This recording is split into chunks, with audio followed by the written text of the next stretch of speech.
ಅಣ್ಣ ಯಾರಣ್ಣ ಇಲ್ಲಿ ಇನ್ಚಾರ್ಜು? ಬನ್ನಿ. ಅದು ಇಂಗ್ಲೀಷಲ್ಲಿ ಅಷ್ಟು ದೊಡ್ಡದಾಗಿ ಹಾಕಿದ್ದಾರೆ, ಕನ್ನಡದಲ್ಲಿ ಏನಕ್ಕೆ ಅಷ್ಟು ಚಿಕ್ಕದಾಗಿ ಹಾಕಿದ್ದಾರೆ? ರೂಲ್ಸ್ ಗೊತ್ತಲ್ವ ಅಣ್ಣ? ಯಾರು ಇನ್ಚಾರ್ಜ್? ಅವರು ಫೋನ್ ಮಾಡಿ. ಆಗ ನಂಬರ್ ಇದೆ, ಅದು ಮಾಡಿ. ಯಾರು? ಯಾವ ನಂಬರ್ ಇದಾ?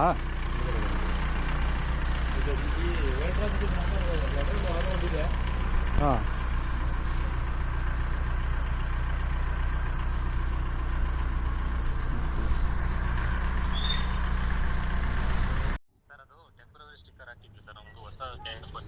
ಸರ್ ಸ್ಕೂಲು ಸ್ಟಾರ್ಟ್ ಆಗಿ ಟೆಂಪ್ರವರಿ ಚಿಕ್ಕದಾಗಕ್ಕಾಗುತ್ತೆ, ದೊಡ್ಡದಾಗಕ್ಕಾಗಲ್ವಾ? ಎಷ್ಟು ದಿನ ಬೇಕಾಗುತ್ತೆ ಹೇಳಿ? ಆಯ್ತು, ಗೊತ್ತು ಸರ್. ಕನ್ನಡ ಎಷ್ಟು ಹಾಕ್ಬೇಕು, ಇಂಗ್ಲಿಷ್ ಎಷ್ಟು ಹಾಕ್ಬೇಕು ಅಂತ. ಹೌದು, ಗೊತ್ತಿದ್ರು ಈ ಥರ ಚಿಕ್ಕದಾಗಿ ಹಾಕಿದ್ದೀರಾ ಹೇಳಿ? ನೀವು ನೋಡಿ, ನೀವು ಮುಂದೆ ನೋಡಿ.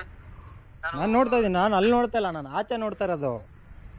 ಇವಾಗ ಕರ್ನಾಟಕದಲ್ಲಿ ಕನ್ನಡ ದೊಡ್ಡದಾಗಿರ್ಬೇಕಂತ ನಿಮಗೂ ಗೊತ್ತಲ್ವಾ? ಓಕೆ, ಯಾರಾದ್ರು ನಮ್ಗೆ ಬೇಕಾಗಿಲ್ಲ, ಓಕೆನಾ? ಕನ್ನಡದಲ್ಲಿ ದೊಡ್ಡದಾಗಕ್ಕೆ ಎಷ್ಟು ದಿನ ಬೇಕು? ಯಾರೇ ಆದ್ರೂ ಆಗಲಿ ಸರ್, ನೀವು ಹೇಳ್ಬೇಕಲ್ವಾ? ಹಾಂ, ಕೊಡಿ.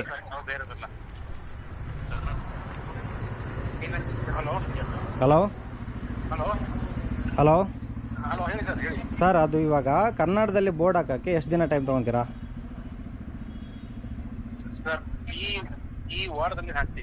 ಈ ವಾರದಲ್ಲಿ ಓಕೆನಾ?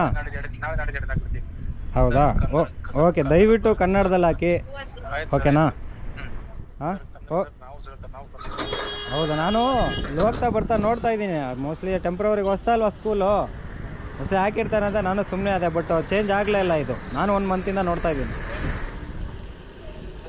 ಓಕೆ, ದಯವಿಟ್ಟು ಚೇಂಜ್ ಮಾಡಿ ಆಯಿತಾ? ಓಕೆನಾ? ಒಂದು ವಾರದಲ್ಲಿ ನನಗೆ ಚೇಂಜ್ ಮಾಡ್ಕೊಡಿ. ಬಸ್ಸಿಂದಲ್ಲ ನಾನು ಕೇಳ್ತಾ ಇರೋದು, ಸ್ಕೂಲ್ ಮುಂದೆ ಇರೋ ಬೋರ್ಡ್ನ ನಾನು ಕೇಳ್ತಾ ಇರೋದು. ಸ್ಕೂಲ್ ಮುಂದೆ ಬೋರ್ಡ್ ಇದೆಯಲ್ಲ, ನೀವು ಬಸ್ಸಲ್ಲಿ ಏನಾದ್ರು ಅನ್ಸ್ಕೊಳ್ಳಿ, ನನಗೆ ಬೇಡ ಅದು. ನನಗೆ ಸ್ಕೂಲ್ ಮುಂದೆ ಇರೋ ಬೋರ್ಡು ಕನ್ನಡದಲ್ಲಿ ದೊಡ್ಡದಾಗಿರಬೇಕು. ನನ್ನ ಹೆಸರು ರಘು ಅಂತ. ನಾನು ಕನ್ನಡ ಪರ ಹೋರಾಟಗಾರ, ಅದಕ್ಕೆ ನಾನು ನೋಡಿದೆ, ಅದಕ್ಕೆ ಕೇಳ್ತಾ ಇದ್ದೀನಿ. Okay, thank you. ದಯವಿಟ್ಟು ಅದೊಂದು ಚೇಂಜ್ ಮಾಡಿಕೊಡಿ sir. Okay sir, thank you.